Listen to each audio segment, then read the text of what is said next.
Die stofpad is lank en die son brand soveel. Die hurde van twyfel word 'n eie heel. My knie is rou van die bid en die wag, maar die hemel is stil in die middel van die nag.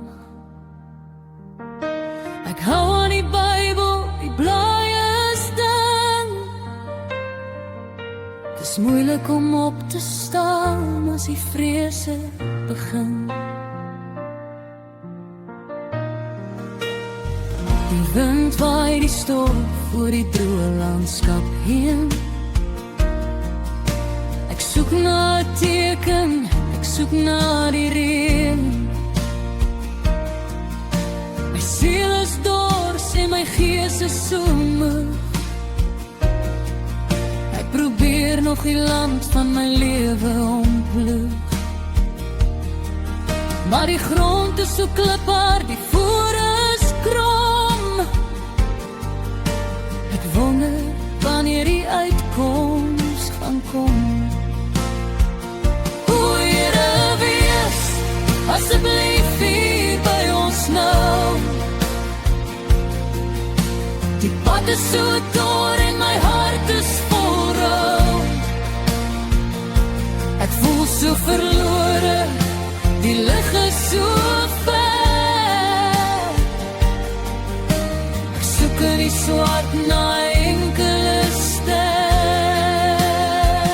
Ek probeer om te glo, ek probeer om te staan, maar die stormwind hou nie op om te slaan.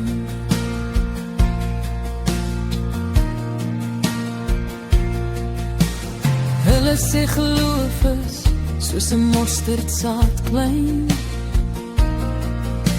maar myne voel droog onder al hierdie pyn. Ek roep in die wind, maar ek hoor net my stem. Die mure van twyfel begin my vasbind. Doch kyk ek na bo, al sien ek niks nie, want sonder die hulp is daar geen uitsig nie. Die skaduwe word lank teen die rand van die berg. Die stilte van God begin my omsterk. Is U nog daar, kan U my nog hoor? Is ek dalk my pad in die woestyn verloor?